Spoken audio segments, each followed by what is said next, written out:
Can you tell me why are manhole covers round? Well, a weird way to start a video, but this was one of the many questions asked during an interview by Microsoft.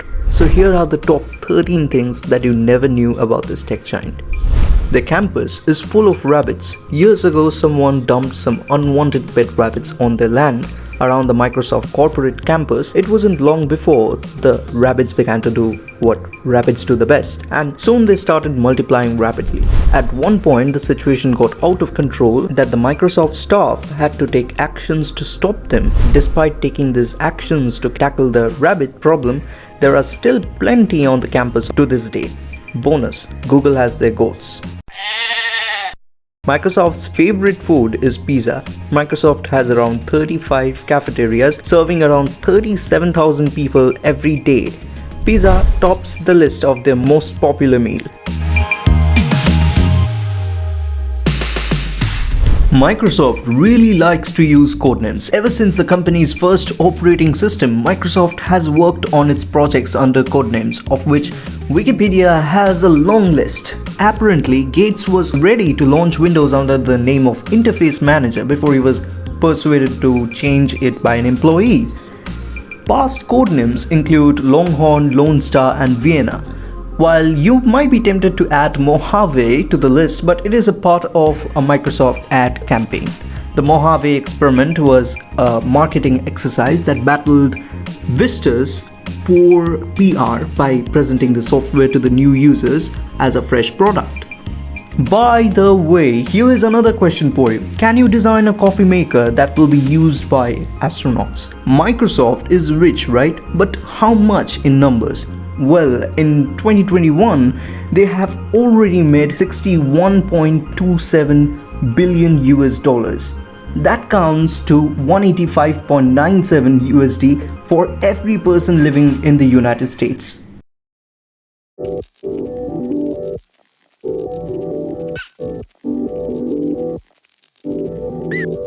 Quantum computers are like supercomputers. They are fundamentally different from the computers we know now exists.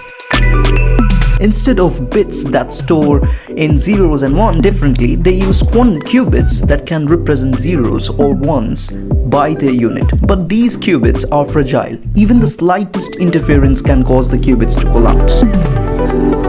Microsoft is addressing this challenge by developing a topological qubit. Topological qubits are protected from noise due to their values existing at two different points, making their quantum computer more robust against outside interference. Most of you have heard about Satya Nadella, the current CEO of Microsoft. Nadella was born in Hyderabad in the present day of Telangana, India. Before joining Microsoft, Nadella worked at the Sun Microsystem, a company that sold computers, softwares, and information technology services. After quitting Sun Microsystem, Nadella joined Microsoft as a young engineer in 1992. In 2000, he secured his first executive role as Vice President of the Microsoft Central.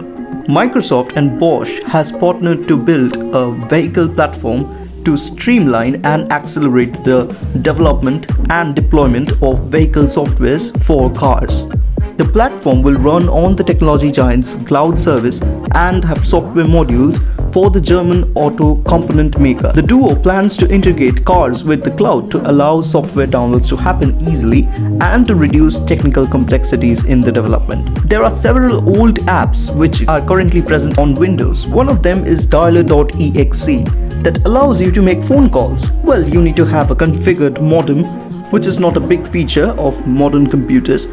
Well, if you still want to see the old user interface, then press Windows plus R and type dialer.exe and then press enter. It's often costly and risky to collect imagery to train a custom model during a disaster recovery or search and rescue operations. AirSim from Microsoft lets you create a 3D version of the real environment to process the custom vision model. A simulated drone takes pictures and then the custom vision service trains a custom model to find objects, people, in the images. Now it even gets crazier. Microsoft had even started their own clothing line named Software. Well, recently their Windows ugly sweater was a kind of throwback to them. There is a website that is the microsoftmerchandise.com where you can find Microsoft bottles, mugs, jackets, masks, canisters, and even trays. Microsoft had saved Apple. Back in the days of Steve Jobs, Apple once ran into a financial trouble. In 1997, the company was almost declared bankrupt and needed a massive investment if they were to continue operating.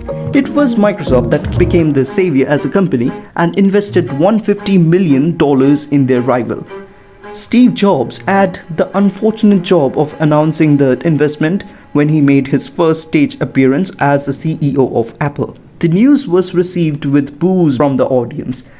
Despite the rivalry between Gates and Jobs, and regardless of the poor reception of news, it was the investment that gave Apple the boost it needed to become the success they are actually today. This is actually a cover story of a dispute over QuickTime with Microsoft, which Microsoft had partly stolen from Apple. The discussions actually began because there were some patent disputes.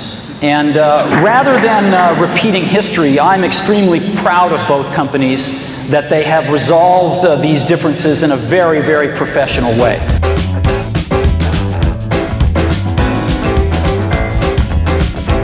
Brian Eno composed the Microsoft sound. Every person who uses Windows will instantly recognize the startup tune that the computer plays after it is first turned on. Although it has only a few notes in length, it is a work of an influential composer called Brian Eno. The talented musician and the composer have worked with some major talents over the years, including U2 and David Bowie. When interviewed about his contribution to Microsoft, Eno said that writing such a short piece of music was both amazing and funny. The tune became to be known as the Microsoft sound. It was first used for the Windows 95 and the launch for this, and had an advertisement featuring Start Me Up by Rolling Stones. Interestingly, Eno is also the composer of the music for a computer game called Spore. Microsoft has a large art collection. Microsoft is well known for having clip art that people can use in various applications when creating documents and presentation. Well, in current versions of Microsoft Office, you don't get that feature. But however, this is not only the way Microsoft is interested in art, they also are one of the largest corporate art collectors in the world. Across their various premises, they have a huge collection of over 5,000 pieces of contemporary art. These include sculptures, paintings, studio glass, ceramics, photographs, works on paper, and variety of multimedia works. The pieces come from both up-and-coming artists and established big names including Chuck Close, Cindy Sherman, and Takashi Murakami. The works are predominantly split over 150 of the company's main campuses. Senior management at Microsoft believes that art in the workplace can help reduce stress and also create a pleasant working environment, encourage the expression of opinions and open discussions, and increase the productivity. With so many benefits, it is little wonder that Microsoft is continuing to expand its collection of corporate art.